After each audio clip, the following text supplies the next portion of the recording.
नमस्कार, आप सभी का बहुत-बहुत स्वागत है हेल्दी इंडियन किचन में। आज आपके साथ शेयर कर रहे हैं एक ऐसी जड़ी बूटी जिसके इस्तेमाल से आप अपने शरीर को निरोगी बना सकते हैं।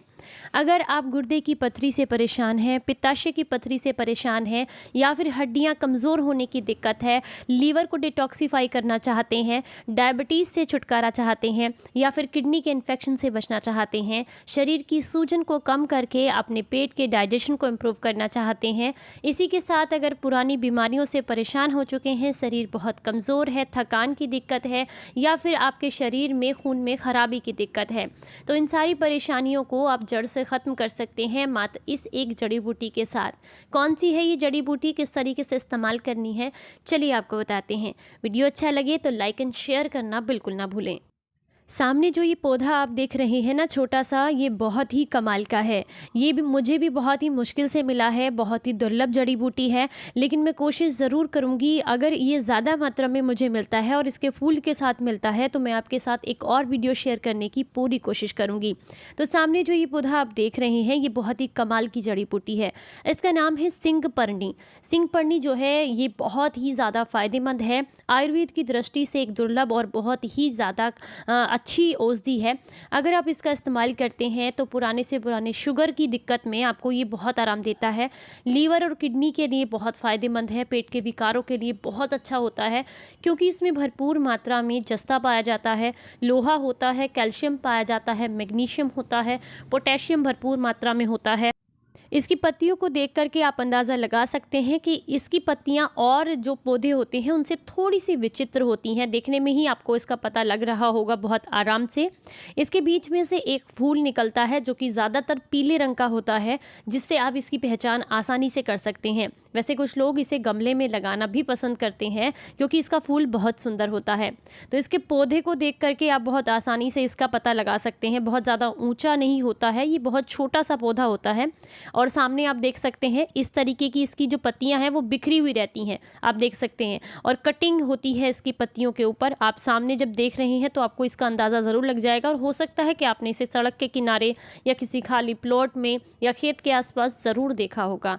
बस इसके फ़ायदे बहुत कम लोग जानते हैं। अगर हम इसके फ़ायदों की बात करें तो ये हमारे शरीर को बेहद लाभ देता है।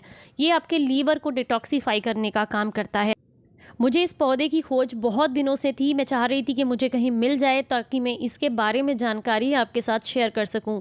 तो बहुत मुश्किल से ये एक छोटा सा ही पौधा मुझे मिला, तो मैंने कोशिश की है आपके साथ इसकी पूरी जानकारी शेयर करने की। अगर आपको ज़्यादा मात्रा में कहीं मिलता है तो आप इसका सेवन ज़रूर कीजिएगा, इसके फ़ायदे ज़रूर लीजिएगा। चलिए आपको बताते हैं किस किस तरीके से आप इसको इस्तेमाल कर सकते हैं और क्या क्या इसके फ़ायदे हैं। तो सबसे पहले बात करते हैं, ये फ़ायदा करता है लीवर के लिए, क्योंकि इसमें भरपूर मात्रा में ऐसे पोषक तत्व पाए जाते हैं जो लीवर को डिटॉक्सिफाई करने के साथ साथ उसको मजबूत बनाने का काम भी करते हैं। ये लीवर के लिए एक तरीके से मान सकते हैं एक लेयर की तरह काम करता है, प्रोटेक्शन लेयर बना करके रखता है आपके लीवर पर, जिससे जो है कोई भी गलत चीज़ अगर आप खाते हैं तो उसका दुष्प्रभाव आपके शरीर पर कम पड़ता है। ये हमारे शरीर को एनर्जी देने का काम करता है। जब आप इसका इस्तेमाल करते हैं तो लीवर या फिर बाइल डक्ट से जो पीले रंग का रस निकलता है उसके प्रवाह को ये बहुत ज़्यादा बढ़ा देता है, जिसकी वजह से बॉडी डिटॉक्सिफाई जल्दी होती है। तो ये लीवर के लिए बहुत अच्छा है। इसी के साथ अगर आप अपनी स्किन से प्यार करते हैं, स्किन को सुंदर बनाना चाहते हैं, तो भी आप इसका इस्तेमाल ज़रूर कीजिएगा, क्योंकि इसका जो रस होता है वो स्किन पर लगाने से पुराने दांत, खाज, खुजली, एक्जिमा में आपको बेहद लाभ मिलता है।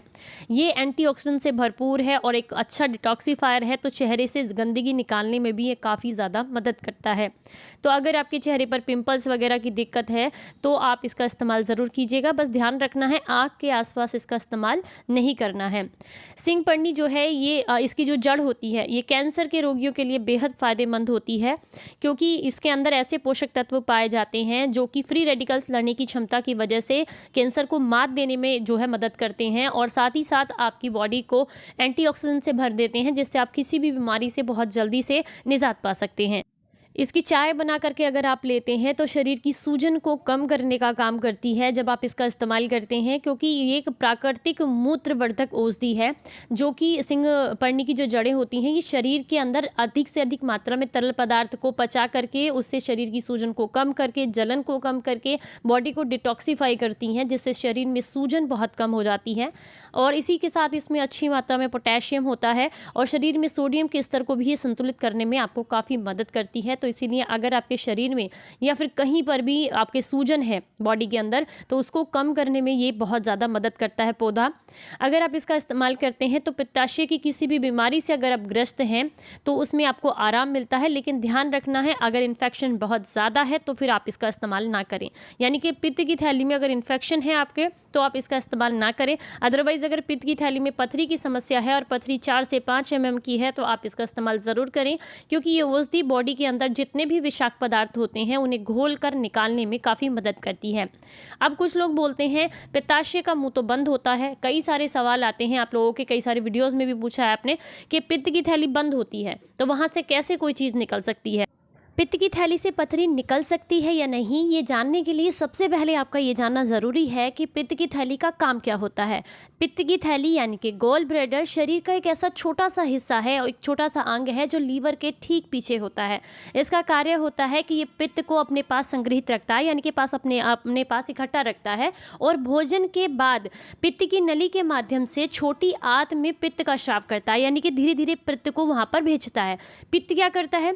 पित्त आपके रस वसा के अवशोषण में मदद करता है। कभी कभी पित्ताशय में कोलेस्ट्रॉल, बिलीरुबिन और पित्त लवणों का जमाव इकट्ठा हो जाता है, जिसकी वजह से पित्त की थैली में पथरी बनना शुरू हो जाती है। किस चीज़ की होती है ये पथरी? कुछ लोग कहते हैं पत्थर होता है, पत्थर नहीं होता है, ये होते हैं कोलेस्ट्रॉल की पथरियाँ होती हैं।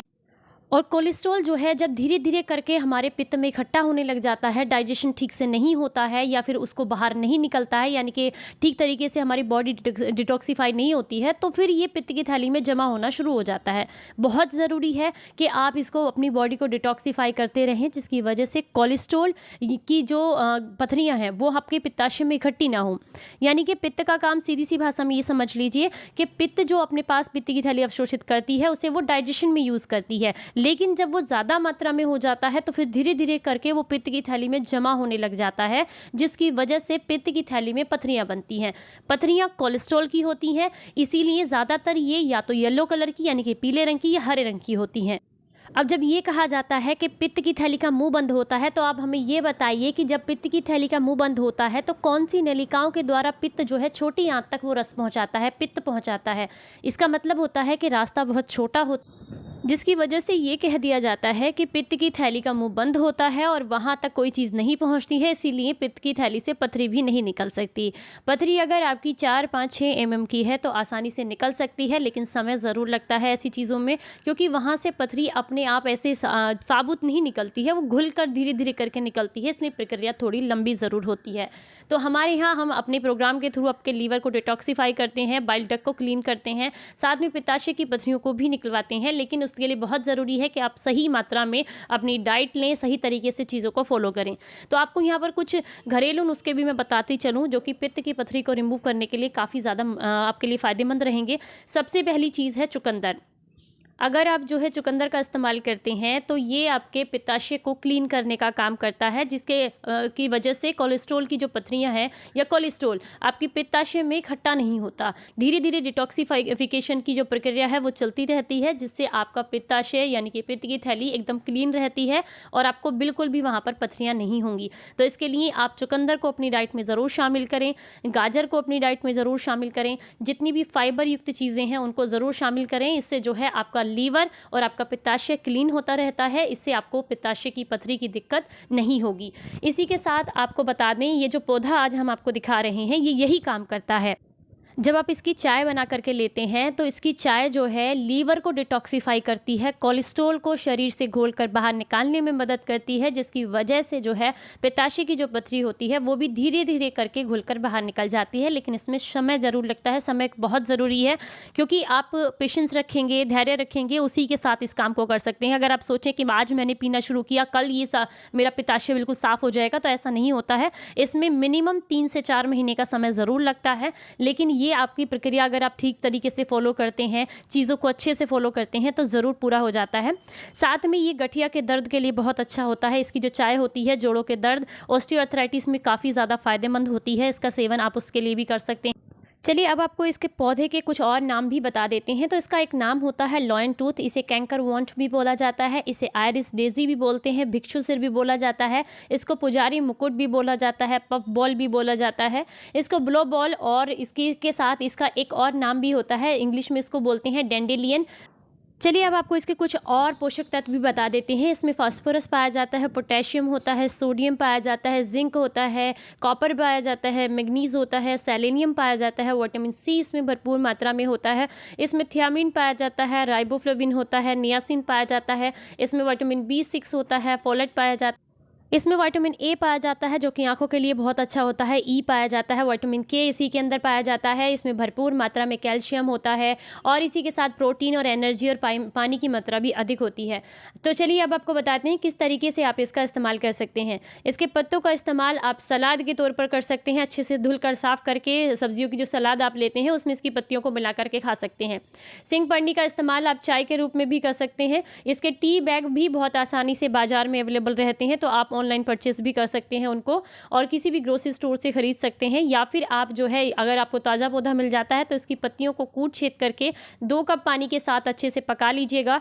पकाने के बाद आप जब जो है वो लगभग 20 ml रह जाए तो छान करके पी लीजिएगा। किसी भी समय लिया जा सकता है इसको, इसका कोई समय नहीं है, सुबह दोपहर शाम जब आपका मन करे तब आप इसको ले सकते हैं। बस इसकी मात्रा का आपने बेहद ध्यान रखना होता है। इसको जो है बहुत आराम से आप यूज़ कर सकते हैं। जैसे कि अगर इसकी पत्तियां हैं तो लगभग 10 ग्राम इसकी सूखी पत्तियों का काढ़ा बना करके आप ले सकते हैं, और अगर पाउडर लेते हैं तो 3 से 4 ग्राम की मात्रा में इसका पाउडर लिया जा सकता है। इसकी जड़ का काढ़ा बना करके लेना चाहते हैं तो एक पौधे की एक जड़ को निकाल करके आप आराम से इसका काढ़ा बना करके ले सकते हैं। साफ़ कर लीजिएगा पानी से, बिल्कुल बढ़िया तरीके से, मिट्टी ना हो तो 2 कप पानी के साथ आप इसका काढ़ा बना करके ले सकते हैं। अगर आपको बहुत लंबे समय से किडनी में बहुत ज़्यादा इन्फेक्शन की दिक्कत है या गॉल ब्लैडर में बहुत ज़्यादा इन्फेक्शन है तो फिर ऐसे में आप अपने डॉक्टर की सलाह के साथ इसका सेवन करें। या फिर अगर आपका ब्लड शुगर लेवल जो है बहुत ज़्यादा कम है और उसके लिए आप दवाइयाँ भी ले रहे हैं तो उसके लिए भी फिर आप डॉक्टर की सलाह के साथ इसका सेवन करें। अदरवाइज़ अगर आप इसके फ़ायदे लेना चाहते हैं तो सभी लोग इसका इस्तेमाल कर सकते हैं, सभी के लिए बेहद फ़ायदेमंद है। तो आज की ये जानकारी अगर आपको ज़रा सी भी पसंद आई है तो लाइक एंड शेयर ज़रूर करें, और फिर मैं कोशिश करूँगी इसके बारे में, इसके जो फूल होता है उसके बारे में भी आपके साथ जानकारी शेयर करने की। तो फिर मिलते हैं किसी नई जानकारी के साथ, तब तक अपना ख्याल रखें, अपनों का ख्याल रखें और हंसते मुस्कुराते रहें। Stay healthy, stay happy, bye bye.